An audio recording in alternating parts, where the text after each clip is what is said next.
2 em 1, o espaço mais plural de Foz do Iguaçu, Rádio Clube FM e Portal H2 Foz, juntos na cobertura das eleições. Muito bem, agora são 10 horas e 32 minutos e nós estamos começando o nosso 2 em 1, esse espaço, como disse a vinheta, plural aqui de Foz do Iguaçu, para falar de política, uma parceria, mais uma parceria da Rádio Clube 100,9 FM e Portal de Notícias H2 Foz, que dão continuidade à série de entrevistas com os candidatos nas eleições de 2022. As sabatinas serão realizadas aqui no 2 em 1 e também no Marco Zero, programas conjuntos produzidos pelos dois veículos de comunicação. As entrevistas terão sempre meia hora de duração. Em nenhuma hipótese, o tempo será estendido. O entrevistado de hoje é o candidato a deputado federal Nelton Friedrich, pelo PDT. Bom dia, Alexandre Palmar. Uma ótima manhã de sexta-feira para você que está conosco aqui também em mais um 2 em 1. Bom dia, Moacir. Bom dia aos ouvintes da Rádio Clube.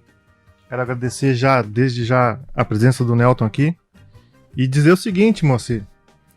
Parece que fazem de cabeça pensada, né? Mas na quarta-feira a gente trouxe um flamenguista, né? Logo após o jogo da Libertadores. Sim. E hoje a gente traz um candidato no dia 12, cujo o partido, o PDT, é o 12. Parece que estão de mensagens subliminares aí. E por pouco não estava 12 graus a temperatura. Olha, subiu um pouquinho, então seria aí, tudo 12, né, Nelton? Bom dia. Nelton, bom dia, muito obrigado por ter vindo. Bom dia, é uma satisfação cumprimentá-los e a todos que estão acompanhando e dizer que é para a gente um prazer enorme poder dialogar sobre essas questões que são tão estratégicas, né? E é exatamente uma eleição desse ano que ela é atípica. Eu creio que depois do período autoritário, a mais importante eleição, principalmente de presidente da República e deputado federal, e claro, senador é só um. Imaginem o que está em jogo. E segundo, também cumprimentá-los, porque eu acho que é uma experiência fantástica que está se fazendo de exercício democrático, de trazer ideias e principalmente compromissos, né, de candidatos que estão buscando o voto do eleitorado. Justamente, Nelton. Como disse o Moacir, é meia hora, né, são 30 minutos dessa conversa, e durante esses 30 minutos a gente pretende passar justamente por todas essas etapas, né, das propostas, mas também analisar a conjuntura, tanto estadual quanto federal, né, tanto para deputado federal, como é o seu caso, mas também para governador e presidente da República. Mas para começar, Nelton, eu queria que você dissesse quem é Nelton Friedrich, né? Uma apresentação sua e por que decidiu lançar a candidatura a deputado federal. Bom, eu na verdade tenho uma vivência muito grande, até comecei cedo, fui eleito até no período autoritário, contra o regime autoritário, com 25 anos. Aí depois fui até secretário de Estado do governo José Richa, lá atrás, né? Então já tinha alcançado 83 mil votos à época para deputado federal, muito novo, 29 anos.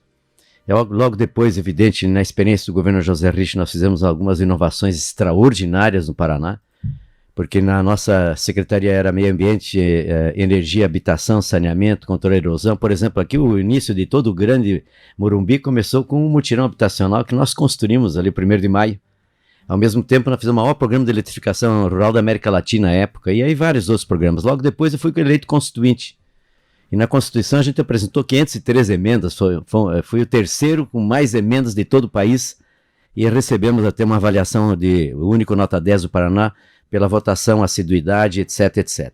E logo depois eu acabei ficando quase 5 anos, quando convivi diretamente com o Brizola, com o Darcy Ribeiro, com quem eu tenho uma admiração fantástica, figuras extraordinárias que tanto fazem falta para o momento brasileiro, né? E então presidente da Fundação Alberto Pasqualini, que é a escola política do PDT, que elabora também projetos de desenvolvimento, ideias e iniciativas. E aí depois houve esse convite de vir para Itaipu. E evidentemente que eu já tenho uma vivência no Oeste muito grande, minha família se fixou em Toledo quando veio do Rio Grande do Sul.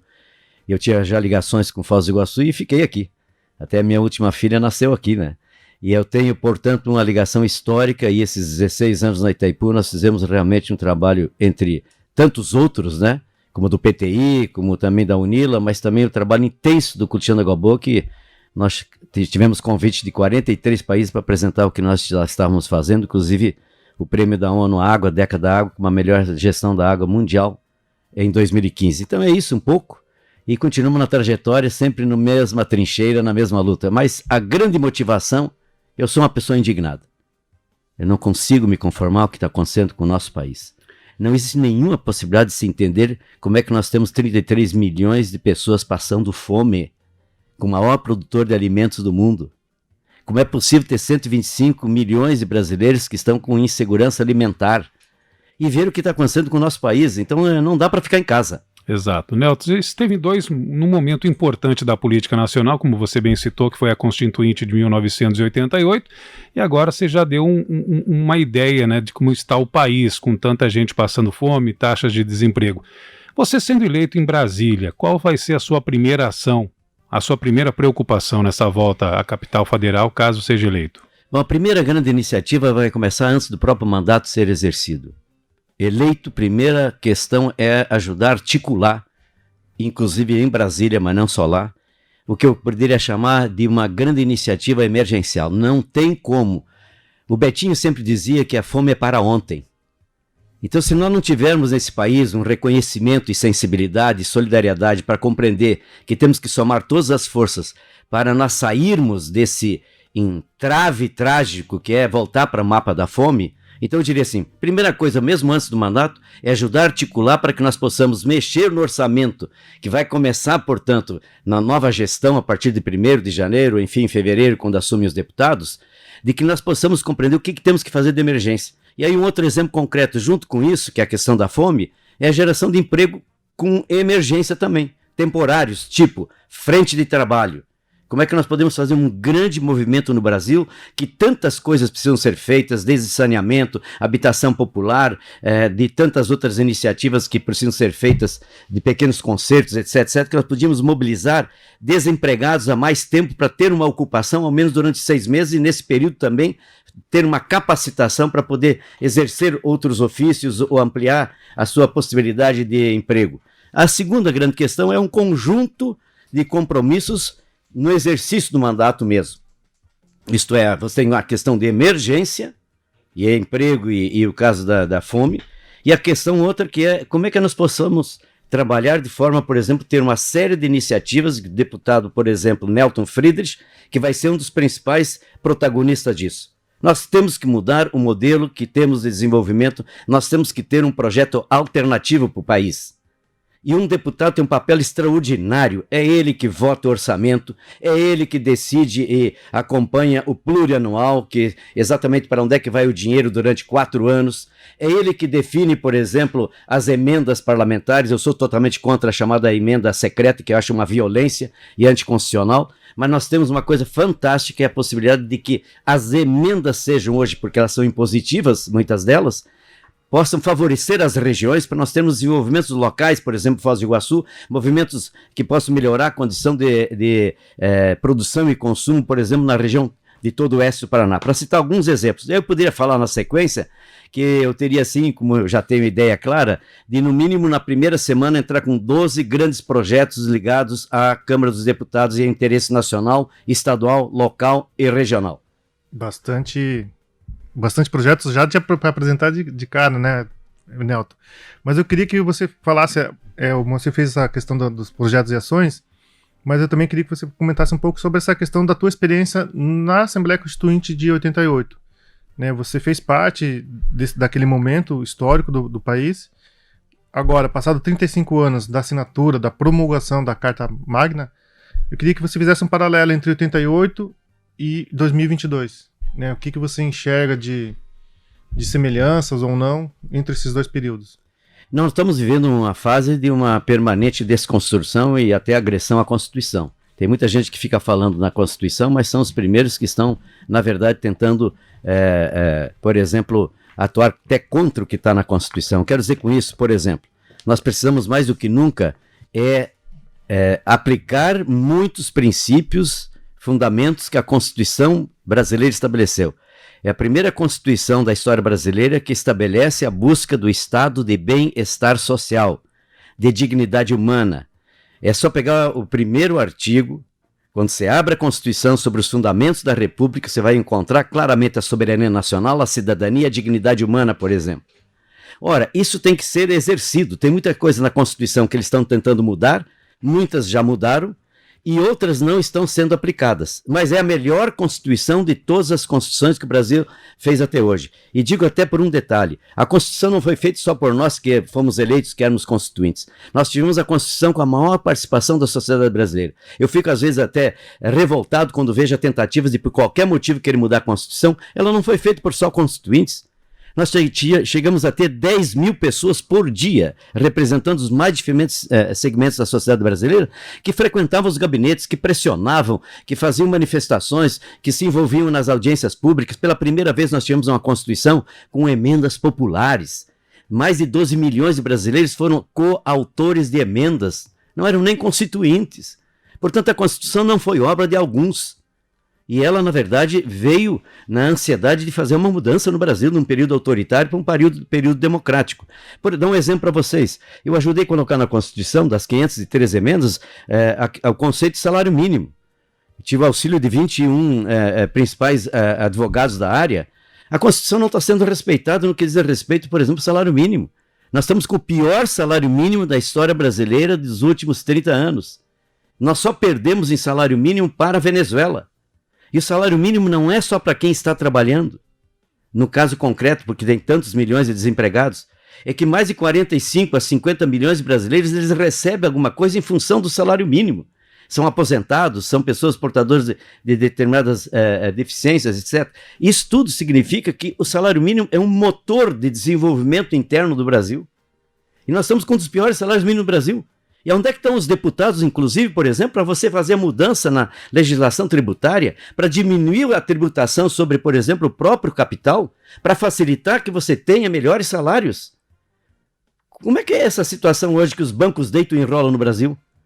Entre os 10 bancos com maior lucro, 4 são brasileiros no ano passado. Em plena pandemia tiveram um aumento de 17% dos lucros, eles não são tributados em grande parte.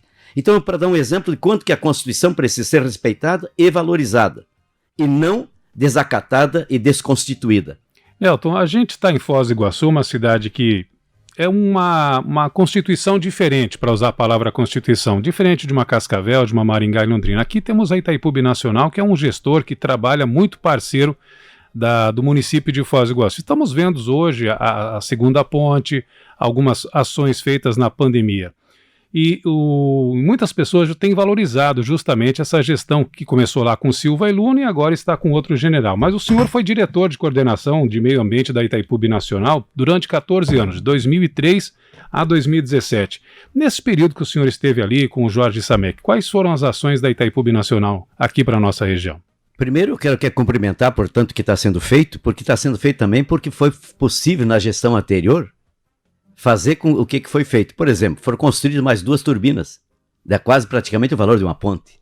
Mas precisava construir porque quanto mais gera energia, mais dá royalty, mais dá imposto, mais movimenta. Segundo lugar, quando nós entramos na Itaipu, o dólar estava R$2 e pouco, né? Você precisava R$2, R$3 no máximo para comprar. Hoje está quanto? Quanto que aumentou a receita de Itaipu porque é em dólar?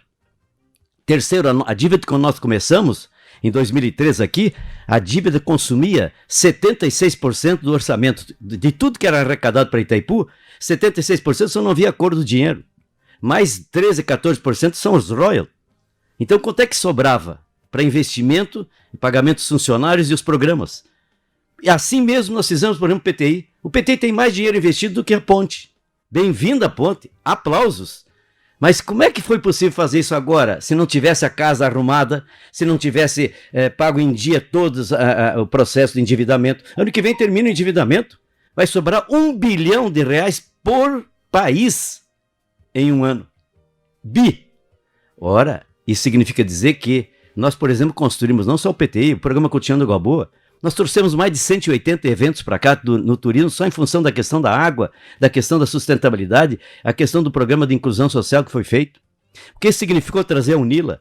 A Unila movimenta mais de 25 milhões por mês aqui no comércio. É aluguel, é empregado, é funcionário, é movimento aqui, é movimento lá. O que significa, por exemplo, nós além do PTI, do Cotidiano da Água Boa, por exemplo, esse caso concreto que falei da Unila, nós fizemos a doação, havia um grande interesse imobiliário de ficar, por exemplo, com toda aquela estrutura que era do Clube Floresta. O que nós fizemos? Doamos para a União, porque não estava incluída a Foz do Iguaçu na existência de um Instituto Tecnológico Federal. Com a doação que nós fizemos, hoje temos um dos melhores institutos tecnológicos aqui no país. Nós criamos o primeiro programa latino-americano concreto de biogás numa região como a nossa, que você poderia ter, quem sabe, a maior experiência na América Latina de gerar energia a partir dos dejetos dos animais através do lixo. Isso está tudo conseguido, planificado, está tecnologicamente já comprovado, não precisa inventar a roda. Então eu diria assim, o tempo nosso foi aquele. E aí eu fico muito grato de ver que até hoje, todo lugar que você vai no Oeste, você ouve dizer, puxa vida, que bom que a Itaipu mudou. E vocês começaram essa grande mudança. Criamos, inclusive, o Programa Oeste em Desenvolvimento. Eu não vou falar das outras coisas todas, mas para dizer o seguinte, que bom que estão fazendo agora.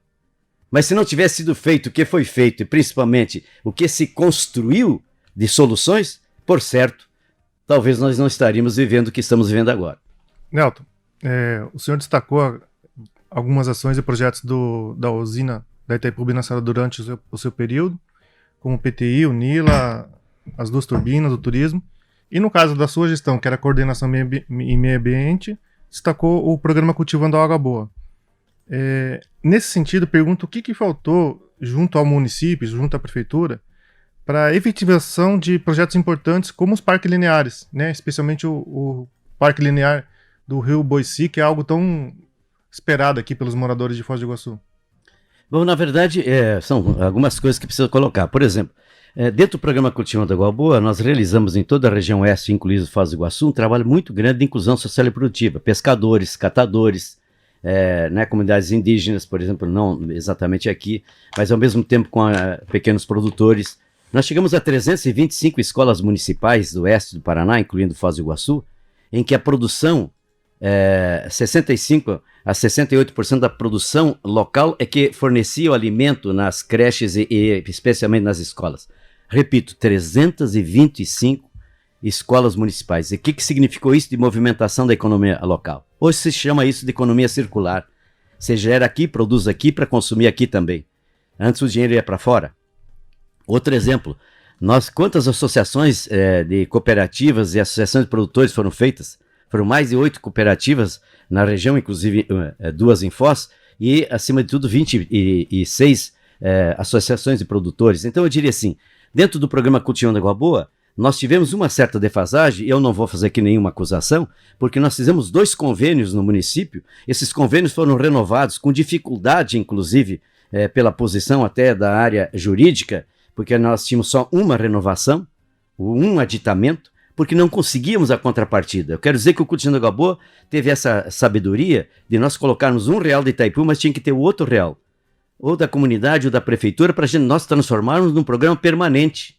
Uma coisa é você passar dinheiro para se fazer esse ou aquele projeto. Outra coisa que Itaipu inaugurou pela primeira vez é ser parceira. O exemplo que eu dei aqui. Como é que surgiu o Foz do Iguaçu Destino do Mundo? Como é que surgiu o Fundo de Turismo?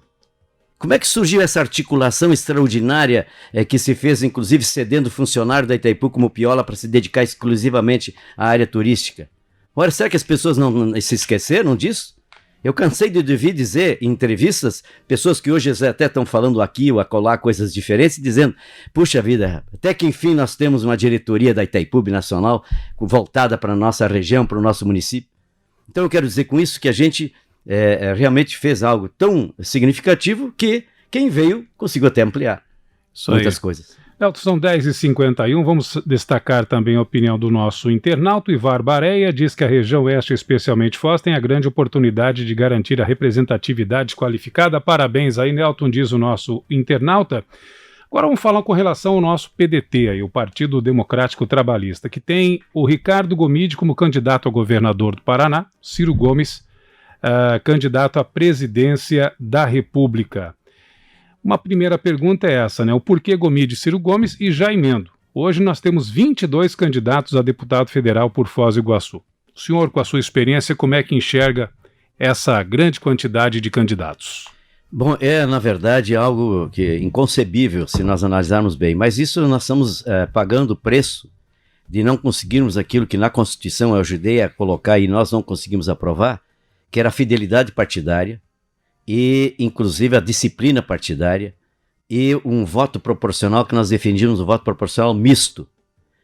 De forma que você tivesse que ter já em seguida a Constituição determinados obstáculos que o partido tinha que superar, senão ele não era considerado como partido, e acesso às estruturas partidárias, a fundos partidários, etc, etc. Infelizmente, nós estamos em 2022, agora pela primeira vez nós temos uma eleição inteiramente voltada a não ter tantos partidos. Por quê? Porque é uma cláusula de barreira, eles têm que cada um fazer os votos necessários para eleger estadual e federal.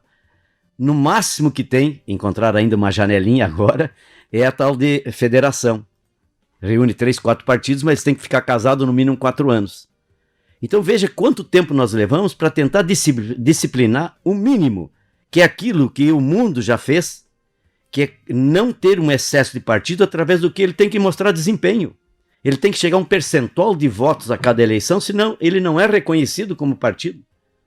Ele passa a ser uma associação tentando ser partido. E o exemplo concreto que nós temos na Alemanha. Foram mais de 15 anos que o Partido Verde fazia e participava da eleição e não conseguia. Por quê? Porque não conseguia fazer os votos mínimos em todo o país. Hoje ele já tem 15, 16% de toda a votação da Alemanha. Então eu diria assim, é lamentável. E aí tem muitos que são candidatos porque são candidatos a prefeito ou a vereador daqui a 2 anos. Outros são candidatos, evidentemente, também porque, repito, talvez por outros motivos, eu não quero criticar esse ou aquele, eu quero só dizer o seguinte, cabe à sociedade, ao nosso eleitorado, perceber o que está acontecendo e de preferência fazer por ela mesma uma espécie de aferição e quem sabe até uma seleção, para até verificar a potencialidade, porque senão a gente vai para um faz de conta e pulveriza tanto, né? Isso é outro problema que eu acho que a gente vai ter que enfrentar na discussão democrática, que é acelerar esse processo de fazer concentração de partidos. Não tem cabimento nenhum. No Brasil hoje tem mais de 15 partidos, 11 partidos que são liberais ou são conservadores. Quantas correntes tem de conservadorismo no mundo? Muito próximos entre si, né? Nelton, e a primeira parte da pergunta do Moacir, por que Gomide e Ciro Gomes? O Gomide, na verdade, ele era para ter candidato ao Senado, mas houve... aqui no sentido é justamente do senhor fazer a defesa das candidaturas. Sim, né? O Gomide, na verdade, acabou saindo candidato a governador, porque houve num momento em que havia a possibilidade de fazer uma aliança, inclusive com o próprio ex-governador Requião. Mas houve, evidentemente, algumas questões que surgiram, eu diria, e além disso, acabou tendo cada vez mais uma espécie de participação da própria direção nacional do PDT em função da candidatura do PDT ao governo central, à presidência da República. Então houve um movimento no Brasil todo, por exemplo, mesmo Santa Catarina, Rio Grande do Sul, para dar 2 exemplos aqui do Sul, em que o PDT passou a ter candidato próprio na sequência que antecedeu esse período de convenções. Então eu diria assim, o PDT definiu claramente a opção de ter candidatura própria, porque isso estimularia e facilitaria mais ainda os espaços para a candidatura de presidente da República, e ao mesmo tempo com esse olhar que acabei de dizer, de a gente ter deputados estaduais, federais, e como tem uma vaga para o Senado, temos essa vaga. E a riqueza que o Gomide, na verdade, tem uma excelente experiência. Ele, na verdade, nasce politicamente de maneira muito rica, porque era líder estudantil no movimento dos caras pintadas na época da questão contra o governo Collor. Segundo lugar, ele logo se elegeu como um dos vereadores mais votados de Curitiba. Logo depois foi deputado federal. Como deputado federal, ele atuou também de maneira muito intensa. Depois foi secretário de Estado na área de esporte, com um trabalho muito intenso. No governo Requião, né? Exatamente. Então, e além disso, eu diria para concluir, que essa questão, portanto, hoje também aponta para isso. Quanto mais os partidos se firmarem integralmente, mais a democracia também se fortalece. Então, é uma ideia do PDT de olhar muito mais o curto, médio e o longo prazo. E o Ciro Gomes? O Ciro Gomes, porque a candidatura do PDT já em 2018... Aqui no Paraná ele foi mais votado do que o próprio Haddad em Curitiba, em Londrina, em Cascavel, em Ponta Grossa e Guarapuava. Portanto, você já tem aqui uma presença, vamos chamar cirista, né? E é o candidato do PDT. Claro que é uma eleição, né, provavelmente de 2 turnos, mas a candidatura do Ciro é uma candidatura que está posta. Ele tem, desde o início, né, a posição de terceiro nessa disputa tão polarizada, mas evidentemente está ocupando um espaço extraordinariamente e tem uma proposta extraordinariamente positiva. Hoje há uma certa quase unanimidade, inclusive na imprensa mais crítica, dos comentaristas até, de que é o candidato que está apresentando um conjunto de propostas absolutamente conectadas, com visão muito estratégica e pensando curto, médio e também o longo prazo. Certo. Em relação à sua candidatura, voltando à sua candidatura, Nelton, a gente tem essa questão da transparência e sempre a questão da arrecadação de recursos, né? Então eu te pergunto, qual que é a estimativa de gastos da sua campanha? Eu não sei se o senhor já lançou isso lá no Divulgacan do tribunal. E quais são as fontes de recursos, né? Se o senhor já tem como antecipar de onde virá o recurso para essas despesas. Bom, são na verdade 4 fontes de recursos. Doações, daquilo que a lei permite. O segundo, recursos próprios. O terceiro é recurso do PDT. E o terceiro, você tem o fundo partidário. O quarto, fundo partidário. Desculpe, o eleitoral. Então você tem, o próprio PDT tem normalmente contribuído com alguma coisa enquanto partido. Aí você tem o fundo eleitoral e você tem as contribuições e doações, etc. Nós estamos até lançando brevemente aí a vaquinha contributiva, vamos assim dizer. E, ao mesmo tempo, claro, alguma coisa de ordem pessoal. Evidente que nesse momento não tem, porque não sei exatamente, porque as candidaturas passam a ter o CNPJ e a confirmação só a partir dessa semana. Então não tenho claramente, isso tudo vai ficar declarado, né? Mas com certeza não vai ser nada de gastos comparado ao que a gente conhece, inclusive da última eleição. Eu fui verificar recentemente quanto é que os candidatos mais votados em Foz do Iguaçu gastaram na última eleição. Eu fiquei de cabelo em pé. Sem citar nomes para a gente não polemizar tanto, mas que valores que lembra? Tem candidato que, quer dizer, reconhecidamente no registro. Sim, eu não estou falando de outras fontes. Tem candidato com 2 milhões.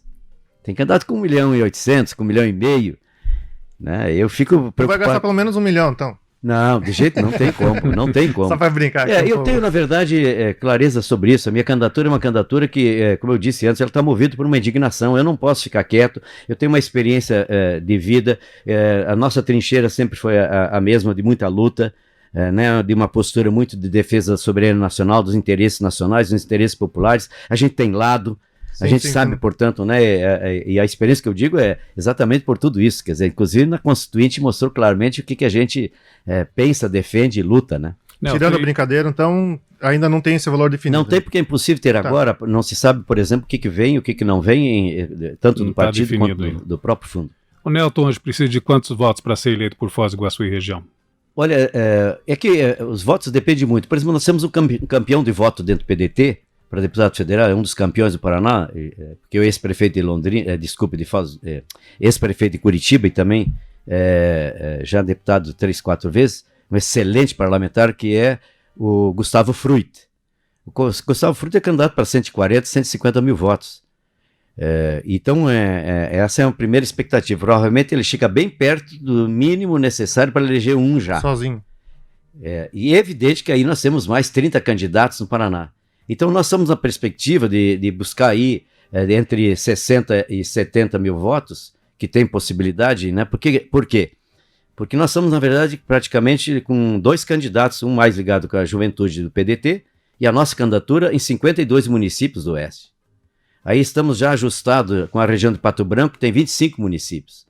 A região de Concan, que tem 20... Concan e a região de Campo Mourão, né? Campo Mourão é também o PDT de Campo Mourão, como coordenador regional, também está fechando conosco para a federal. E aí tem ainda a região metropolitana e alguns outros lugares. Eu diria assim, esse é outro dado que a gente precisa compreender. Ninguém se elege hoje deputado federal com uma votação mínima uma votação que possa chegar a 40, 50 mil. É muito raro, só se tiver um puxador de voto extraordinário. Então, normalmente, nós vamos ter que ter candidatos entre 60 e 90 mil votos. Isso contando ainda com os outros votos dos outros candidatos. Então, não vamos nos iludir. Normalmente, hoje, um candidato a deputado federal está trabalhando entre 130 e 180 municípios. Então, essa é a questão. É o caso nosso que a gente está entrando nessa numeração de municípios de apoio. Claro, dentro do PDT, evidente. Sim. Bom, primeiro agradecer, né? A gente chegou aí na reta final da nossa conversa aqui, da nossa entrevista. Agradecer a tua presença aqui e ao agradecer eu já queria que você fizesse as suas considerações finais. Bom, pena que não deu para colocar. Eu sou, por exemplo, uma pessoa que eu trabalho muito projetos, eu tenho uma vontade muito grande da questão de fazer acontecer, é da minha história, da minha vida. Por exemplo, tem um projeto, inclusive, para acabar com essa questão de 8 anos de mandato de senador. Eu tenho uma proposta concreta, clara, sobre a reforma no Supremo Tribunal, porque eu acho um absurdo um governo como esse fica criticando o Supremo, passou 4 anos, não mexeu em nada. Ora, ele votou o que quis, esse governo votou o que quis na Câmara dos Deputados, no Congresso Nacional. E não fez uma reforma e fica criticando. Não, eu estou com uma proposta concreta, com indagação, com consulta à OAB, com uma série de visão. Como é que melhora o Supremo Tribunal? Mas não é querer simplesmente trocar o Supremo, tirar aquele que está lá para colocar um meu. Isso não é decisão política correta, ao contrário. É até antidemocrático e anticonstitucional. Então eu quero dizer para vocês que eu queria me colocar inteiramente à disposição. Vou inaugurar outro tipo de mandato, um mandato coletivo.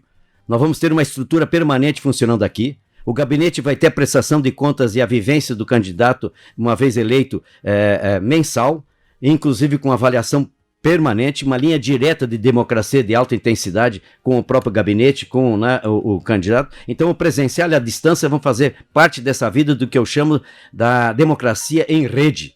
Então é outro tipo de governar. Ampla participação e envolvimento nas causas de Foz do Iguaçu e da região, evidentemente, do Paraná, e é claro a questão nacional, que é fundamental o papel de um deputado, porque ele é deputado estadual, sim, do estado, mas ele tem um grande compromisso com a nação. Então eu agradeço muito e tomara possa ter essa oportunidade de estar representando, e quero representar com dignidade, com muito respeito, Foz do Iguaçu e toda a região. Muito obrigado. Maravilha, Nelton, mais uma vez muito obrigado. O tempo é esse, o tempo é igual para todos os candidatos, é curto. Eu sei que o senhor tem uma longa trajetória, muitas ideias, muitas propostas e projetos, mas a gente precisa ter isonomia entre todas as candidaturas. Algum canal de contato para quem quiser acompanhar? Bom, nós estamos inaugurando um conjunto muito grande aí de mecanismos, né? Mas eu vou até tomar liberdade de passar, que isso vai ter desde o Facebook, Instagram, tudo isso está ajustado, né? Então na matéria do H2Foz, que a gente faz em conjunto com a Rádio Clube aqui, a gente coloca, porque daí é uma forma também dos ouvintes, Moacir, acompanhar, né, aquilo que não deu tempo de dizer aqui na rádio, nos 30 minutos, de acompanhar as outras propostas ou mais ações das candidaturas. Então a gente vai fazer esse lembrete para sempre fazer as indicações dos canais, dos links, telefone e tal. Moacir, terceira entrevista nossa, primeira a candidato a deputado federal, Nelton Friedrich, contigo. Exatamente, agradecer mais uma vez aí ao candidato, sucesso nessa empreitada. A gente sabe que uma eleição para deputado federal é muito difícil, mas o Nelton tem a experiência necessária. Conversamos hoje com Nelton Friedrich, diretor de coordenação em meio ambiente da Itaipu Binacional de 2003 a 2017, que como deputado federal da Assembleia Nacional Constituinte apresentou 535 propostas, sendo 141 parcial ou integralmente acatadas. Filho de Carlos Friedrich e Elma Ilga Friedrich, Nelson é casado com Nara Sheila Friedrich, com quem tem 3 filhos. Fechamos aqui então o nosso 2 em 1 desta sexta-feira.